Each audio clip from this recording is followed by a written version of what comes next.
इसीलिए भगवान महादेव जी क्रोधावतार नहीं है। सज्जन पुरुष, महापुरुष, ज्ञानी, विद्वान पुरुष, तपस्वी पुरुष कभी क्रोध नहीं करते। और क्रोध को जीतने के लिए श्रेष्ठ कोई साधना है तो मौन। उनके लिए कोई मंत्र नहीं है। बहुत लोग मेरे पास आते हैं, मुझे बहुत क्रोध आता है, कुछ मंत्र दीजिए।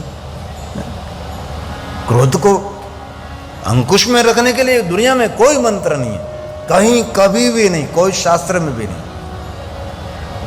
क्रोध पर संयम रखने के लिए एक ही मंत्र है, मौन। और एक बात कहूं, ईश्वर का आसन, सिंहासन, सोना चांदी, हीरा मोती, जवाहरात से भरा हुआ ईश्वर का आसन नहीं है। ईश्वर का सिंहासन, उसका नाम है मौन। इसलिए मौन रहना सीख जाइए। अरे वाणी का मौन तो ठीक है, लेकिन विचारों का मौन वही सबसे बड़ी क्रांति है। हम वाणी का मौन नहीं रख सकते तो विचारों का मौन तो कैसे हो सकता है? बहुत लोग तो रात में सो जाते तो भी विचार विचार विचार विचार विचार। काम करते करते हम थकते नहीं, हम विचारों से बहुत थक जाते हैं। हमारे गायत्री परिवार में राम शर्मा आचार्य जी ने विचार क्रांति पर बहुत कुछ लिखा है। इस कुंडलिया परिवार के साथ गायत्री परिवार भी जुड़ा है। राम शर्मा आचार्य जी ने जीवन पर्यंत लिखते रहे, एक भी विषय इस महापुरुष ने नहीं छोड़ा है, जो महाकाल की उपासना भी करते थे। उसने बहुत सुंदर लिखा कि पहले तो विचार क्रांति, इसलिए विचारों से मौन रहना जीवन में बहुत बड़ी उपलब्धि है। इसलिए क्रोध पर विजय पाने के लिए, क्रोध पर संयम रखने के लिए, क्रोध को जीतने के लिए सबसे बड़ा कोई मंत्र है तो उसको कहते हैं मौन। और भगवान शिव जी को मौन बहुत प्रिय है। इसलिए बहुत लोग मौन सोमवार करते हैं, सोमवार के दिन मौन रहते हैं। मैंने बहुत बार कहा था, मैं कहा महाशिवरात्रि के दिन कुछ भी आपसे न हो सके, महाशिवरात्रि के दिन स्वयं भगवान शिव जी ने ब्रह्मा और विष्णु जी को कहा कि ब्रह्मा विष्णु आज के दिन वाणी का मौन करें, वाणी का मौन, वाणी का उपवास करें, आज के दिन मौन का उपवास करें, आज के दिन मौन रहे। इसलिए बहुत सारे शिव भक्त हमने देखे हैं सोमवार के दिन मौन रहते हैं। और सोमवार के दिन संध्या समय भगवान शिव की आरती का दर्शन करने के बाद पूरे दिन मौन धारण किया है, लेकिन पूरे दिन का मौन का स्टॉक शाम के समय खोल देते हैं, कुछ भी बाकी नहीं रखते, उसको मौन नहीं कहा जाता। और कोई भी व्यक्ति अपने जीवन में सफल होना चाहते हैं, उनके लिए बहुत सारे नियम हैं। पूज्य श्री दादा पांडुरंग शास्त्री ने तो बहुत सारे गुणों का वर्णन किया है कि इतने गुण जिन व्यक्ति में है उनको दुनिया में कोई रोक नहीं सकता। 36 गुणों का वर्णन किया अलग अलग अलग, लेकिन ये सब हम नहीं कर सकेंगे। इनमें से 5 नियम हम आज से धारण करेंगे। कथा श्रवण करने के बाद सुन लिया तो सुन लिया, पुण्य तो मिल गया, लेकिन जीवन का कुछ बदलाव, कुछ परिवर्तन होना बहुत आवश्यक है। इसलिए आज से जीवन में कोई विशेष उपलब्धि करना चाहते हैं तो आज से मौन रहना सीख जाए, ज्यादा से ज्यादा मौन रहे। भीतरी शक्ति खिलेगी, रोग प्रतिकारक शक्ति बढ़ेगी, पाचन शक्ति बढ़ेगी। आजकल सबकी पाचन शक्ति कम हो रही है। मौन रहने से आंखों का भी तेज बढ़ेगा, श्रवण शक्ति और याद शक्ति बढ़ती रहेगी। जितना कम बोले इतने जीवन में आपको बहुत बहुत बहुत लाभ होगा। मौन रहने वाला व्यक्ति लंबे समय तक युवान भी रह सकता है। इसलिए मौन सबसे बड़ी साधना है। और भगवान स्वयं महादेव ने भी कहा, मेरे पास शिवालय पहुंचकर बड़े बड़े मंत्र स्तोत्र जरूर आप गा सकते हैं, लेकिन मेरे सामने आकर आप मौन होकर बैठ जाइए, वो भी मेरी एक श्रेष्ठ उपासना है। और शिव साधना में मौन की बहुत प्रधानता है। इसलिए दृढ़ संकल्प करें कि आज से हम ज्यादा से ज्यादा मौन रहने का प्रयास करेंगे। रूप बढ़ता रहेगा, आरोग्य बढ़ता रहेगा, भीतरी ऊर्जा बढ़ती रहेगी और आप धीरे धीरे सकारात्मक होते जा रहोगे। ये मौन की बहुत बड़ी शक्ति है। और दूसरा नियम, शांत रहिए। और देखो, महादेव जी बहुत कम बोलते हैं, भगवान शिव जी ज्यादातर मौन रहते हैं और भगवान शिव जी शांत रहते हैं। महादेव के पास से हम क्या सीखे? भांग पीने का, गांजा धतूरा पीने के लिए? नहीं नहीं, ये तो एक लोक वायका है, ये तो सभी बात गलत है, शास्त्र सम्मत नहीं है। महादेव के पास सीखना है तो मौन सीखे। शिव जी मौन रहते हैं और भगवान महादेव जी शांत रहते हैं। इसीलिए जीवन में शांत रहना सीखे। कोई भी स्थिति हो, सामने वाला कितना ही उछल कूद करे, लेकिन उनके सामने मौन रहे। कितना ही उपद्रव करें, लेकिन हम उनके सामने शांत रहें। और तीसरा नियम, आज से नियम धारण करें, हम मीठा बोलेंगे, हम मधुर बोलेंगे। मीठा बोलने से बहुत आपको जीवन जीने का आनंद मिलेगा। मधुर भाषी व्यक्ति जहां रहता है वहां स्वर्ग निर्माण कर सकता है। भाषा की कटुता बहुत सारे संबंधों को काट देती है, संबंधों को खराब कर देती है। इसीलिए आज से मिठी वाणी बोलने का प्रयास करें। और चौथा नियम, कभी किसी के लिए गंदी बात करनी भी नहीं है और कभी दूसरों की गंदी बात सुनना भी नहीं। सुने तो श्रेष्ठ सुने। कैसा सुनना चाहिए? भद्रम करने भी शुनुयाम देव। ऋषि मुनियों ने देवताओं को कहा, देवताओं बस इतना कृपा करो, आपने एक नहीं दो दो कान दिए हैं, लेकिन श्रेष्ठ श्रेष्ठ भद्र भद्र बात सुनने का अवसर मिले, कभी अभद्र सुनने का अवसर न मिले। हरि ओ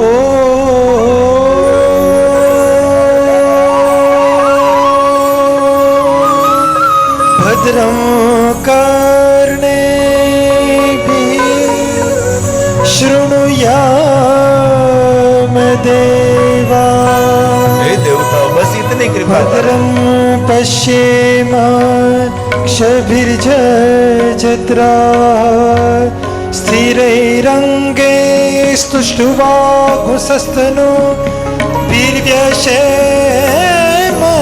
देवहितं यदायु भद्रं कर्णेभिः।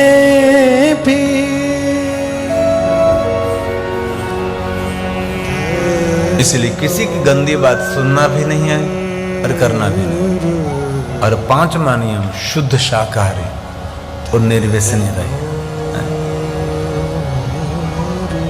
चाय कॉफी और जीवन का सबसे बड़ा खतरा है, ये भी नहीं पीनी चाहिए। धीरे धीरे छूट सकती है, पाचन शक्ति को मंद कर देती है चाय, कॉफी नहीं नहीं, कुछ भी नहीं। और बहुत हृदय के साथ मैं कहता हूं, आपके पेट और जठराग्नि को जिन वस्तु की कोई जरूर नहीं है वो कभी पेट में नहीं डालना चाहिए, कभी नहीं। कभी पीना भी नहीं चाहिए, कभी खाना भी नहीं चाहिए।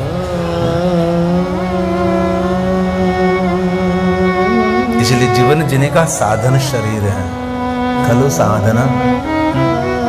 जीवन जीने के लिए धन संपत्ति वैभव जमीन जागीर नहीं, आरोग्य से भरा हुआ शरीर, ये जीवन जीने के लिए सबसे बड़ा साधन है।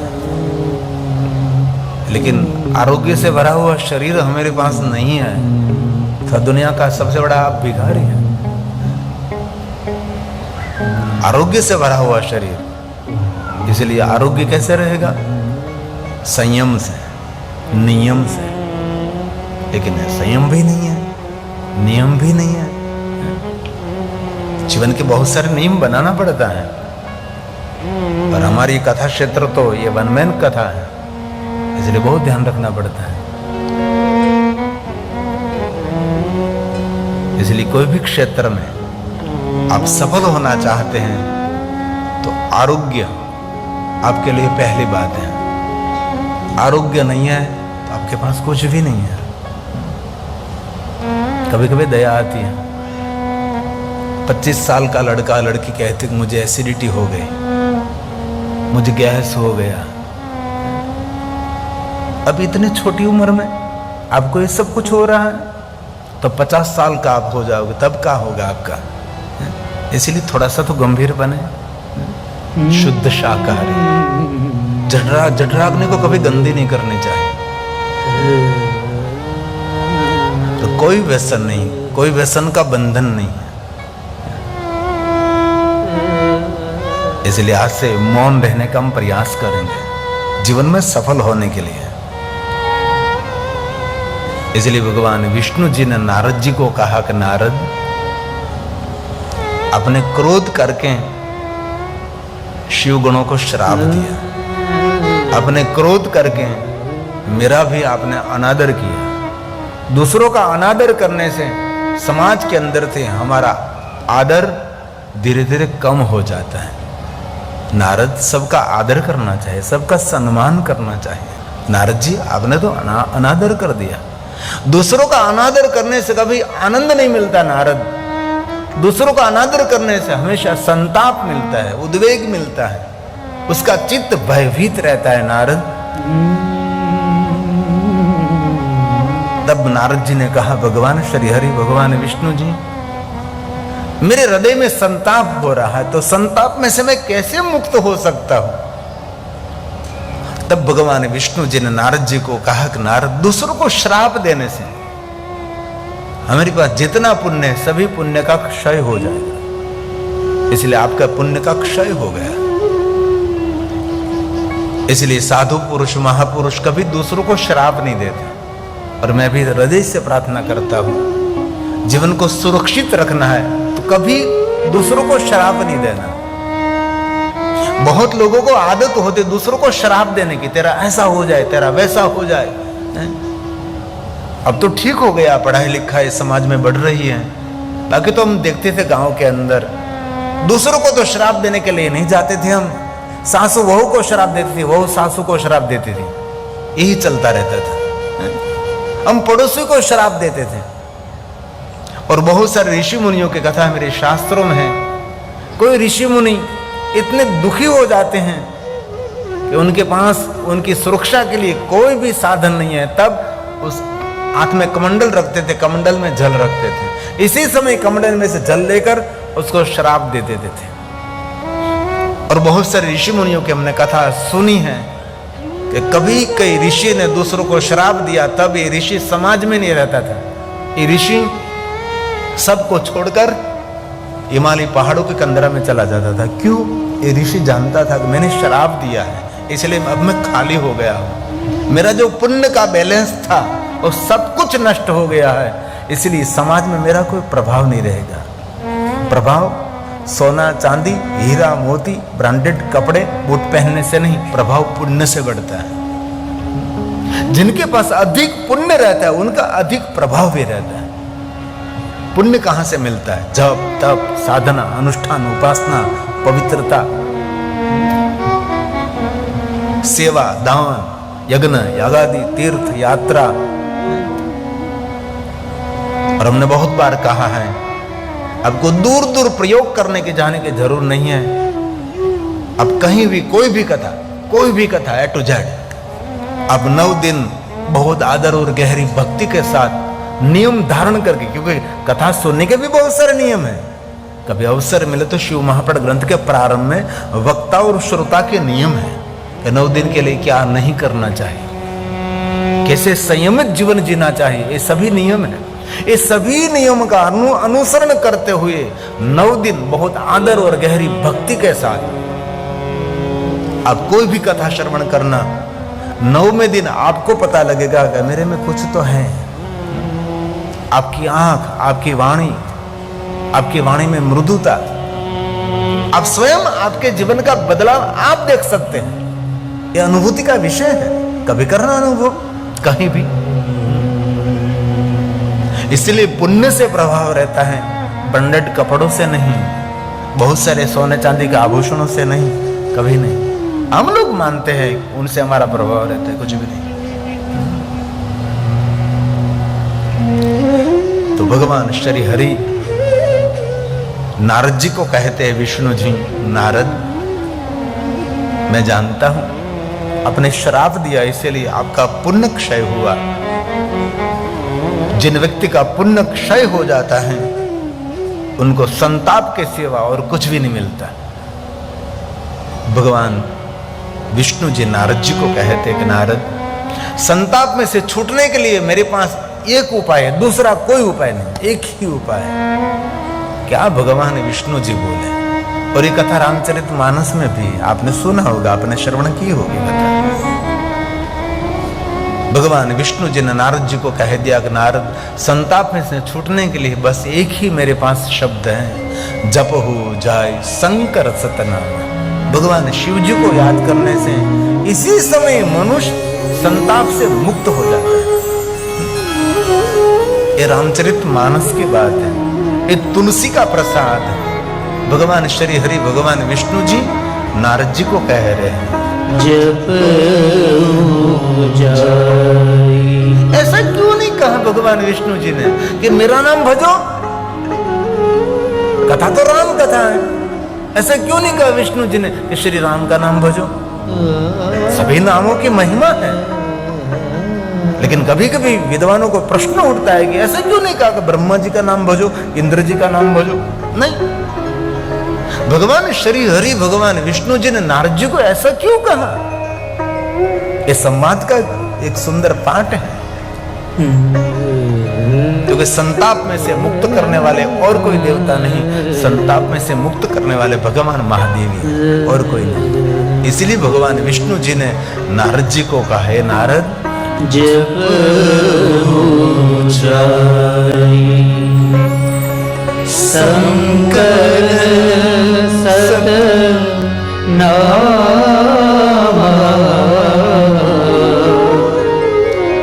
हो यही हृदय तुरंत विसरा। लेकिन मजे की बात तो ये है, शब्द दे दिया तुरंत। ऐसा नहीं कहा कि आज भजन करो कल आपको शांति मिलेगी, नहीं, तुरंत। इसलिए जीवन में कभी कभी अनुभव करना चाहिए।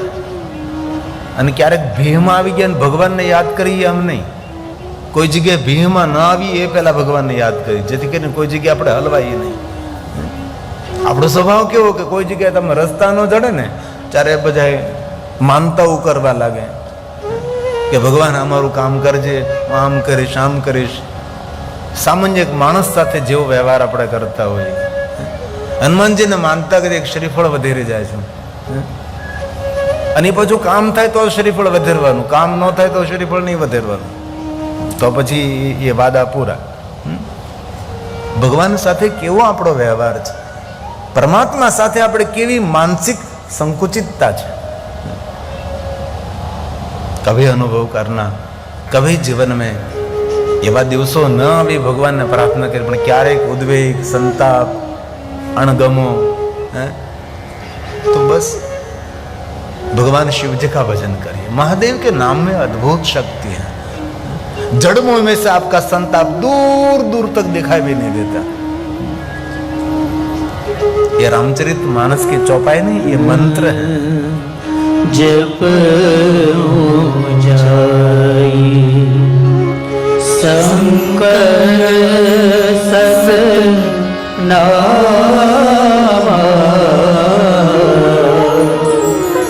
हो हृदय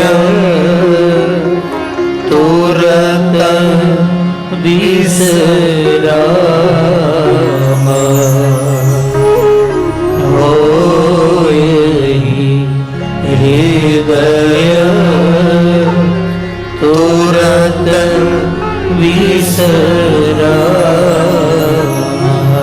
भगवान विष्णु जी ने नारद जी को कहा कि नारद, भगवान शिव जी का भजन करिए. और यही बात शिव महापड़ ग्रंथ में कही. कैसे कही? सर्व श्रुति श्रुतम शिवम मंत्र जप क्षरम। यही बात जो रामचरित में शिव महापट ग्रंथ में कोई अलग नहीं है। शब्द का थोड़ा सा भाव अलग होता है, बाकी अर्थ तो एक ही है कि उसके भावार्थ में कोई फर्क नहीं है। ये श्लोक भगवान विष्णु जी ने गाया, स्वयं भगवान श्री हरि ने कहा और नारद जी को कह रहे हैं। और ये नारद और विष्णु जी का संवाद है, लेकिन ये हमारे लिए है। सिर्फ विष्णु भगवान नारद जी को कहते ऐसा नहीं समझना, हम सबको मार्गदर्शन कर रहे हैं। कभी भी ऐसी मानसिक अवस्था, कभी जीवन में ऐसा पड़ाव आवे तो सर्वश्रुति श्रुतम, सर्व श्रुति श्रुतम शिवम मंत्रज जप षडक्षरम मंत्रज जप षडक्षरम। नारद जी ने भगवान विष्णु को पूछा कि भगवान श्री हरि षडक्षर मंत्र, विष्णु भगवान ने कहा जिन मंत्र का अक्षर 6 है इस मंत्र का जाप करें। तो नारद जी ने प्रश्न किया कि भगवान विष्णु जी, दुनिया में ऐसे बहुत सारे मंत्र हैं कि बहुत सारे मंत्रों के अक्षर 6 अक्षर हैं, लेकिन आपने कहा सर्वश्रुति श्रुतम, जिन मंत्र की महिमा वेद पुराण ऋषि मुनि देवता निरंतर गाते रहते हैं, ऐसा मंत्र दुनिया में एक है और कोई दूसरा मंत्र नहीं है। नारद जी ने कहा कि भगवान विष्णु जी, आप मुझे सरलता से कहो, 6 अक्षरों वाला मंत्र तो दुनिया में बहुत सारे हैं, लेकिन इनमें से जिन मंत्र की महिमा देव वेद पुराण ऋषि मुनि निरंतर गाते रहते हैं, ये मंत्र की विशेषता है। सिर्फ ऐसा नहीं कहा कि षडक्षर मंत्र का जाप करें, नहीं कहा। क्या कहा? सर्वश्रुति श्रुतम, जो निरंतर वेद जिनके मंत्र का गायन करते हैं, ऋषि मुनि जिन मंत्र का जाप करते हैं, विश्व के सभी देवता जिन मंत्र का आश्रय करते हैं, राम और कृष्ण जिनके मंत्र का आश्रय करते हैं, उसको कहा षडक्षर मंत्र, जो आदि मंत्र। और शब्द दिया शिवम, जो कल्याण करने वाला मंत्र है, कभी दूसरों का कल्याण नहीं करता और सबका मंगल और कामना मनोकामना पूर्ण करने वाला श्रेष्ठ सर्वोत्तम जो मंत्र है, जो महामंत्र का भी महामंत्र है, सभी मंत्रों का जन्म स्थान है, सभी मंत्रों का उद्गम स्थान है, सभी मंत्रों का प्रागट्य स्थान है और सभी मंत्रों का पिता है। इस मंत्र का जाप करिए, तब भगवान विष्णु जी कहते नारद इतना सरल मंत्र है। नारद ने कहा भगवान विष्णु आपके मुख में से प्रकट होना चाहिए। तब विष्णु जी ने कहा सुनो नारद, इतना सरल है।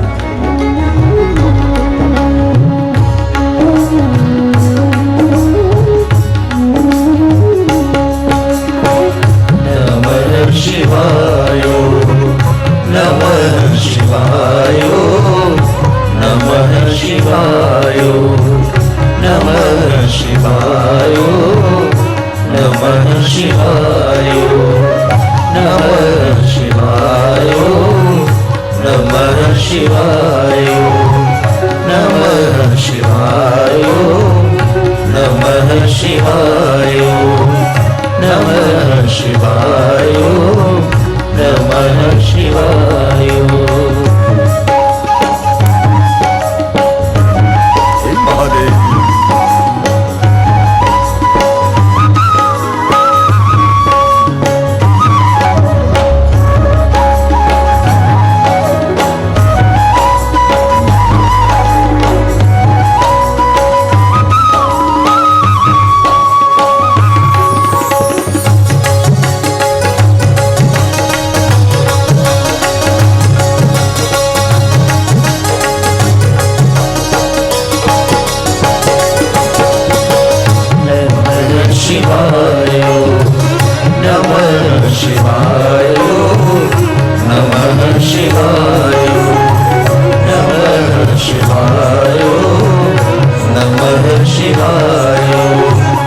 नमः शिवाय नमः शिवाय नमः शिवाय नमः शिवाय नमः शिवाय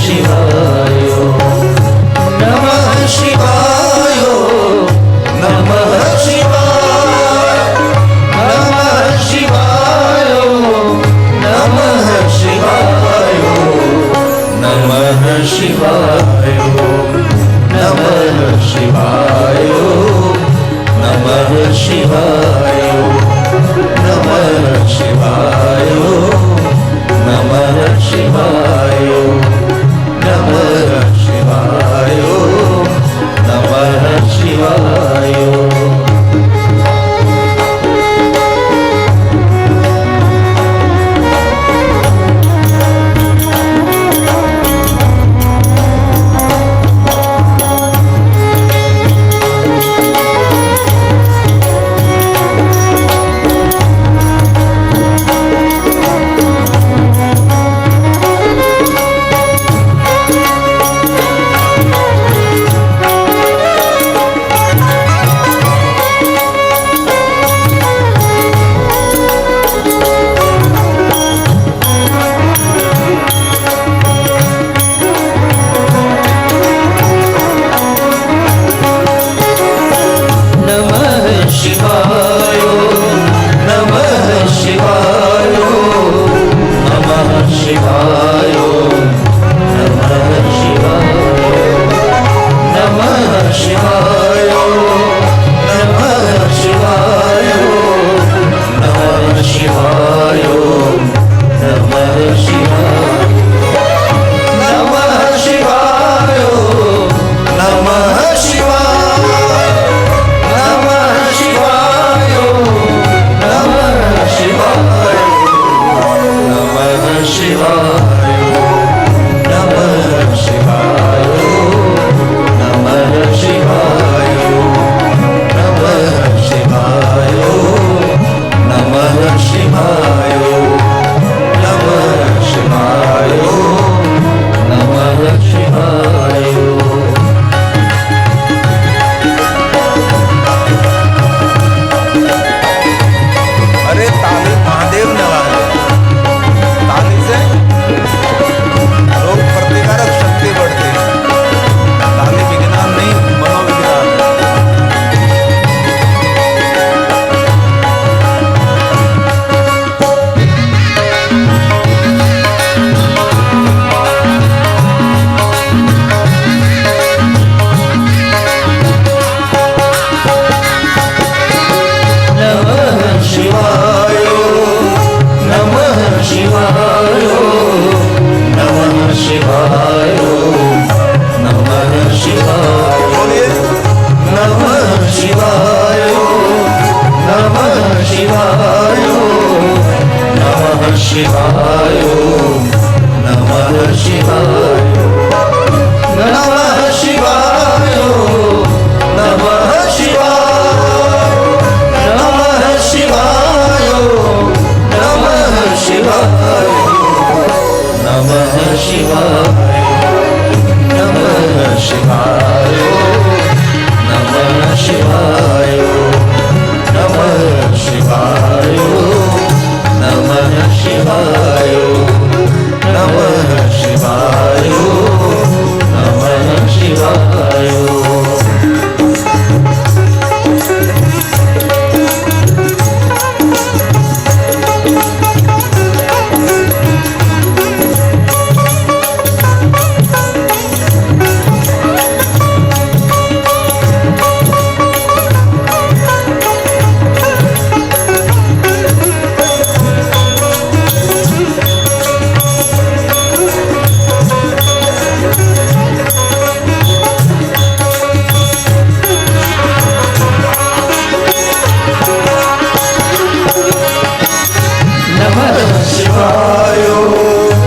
नमः शिवाय नमः शिवाय नमः शिवाय नमः शिवाय नमः शिवाय नमः शिवाय नमः शिवाय, नमः शिवाय,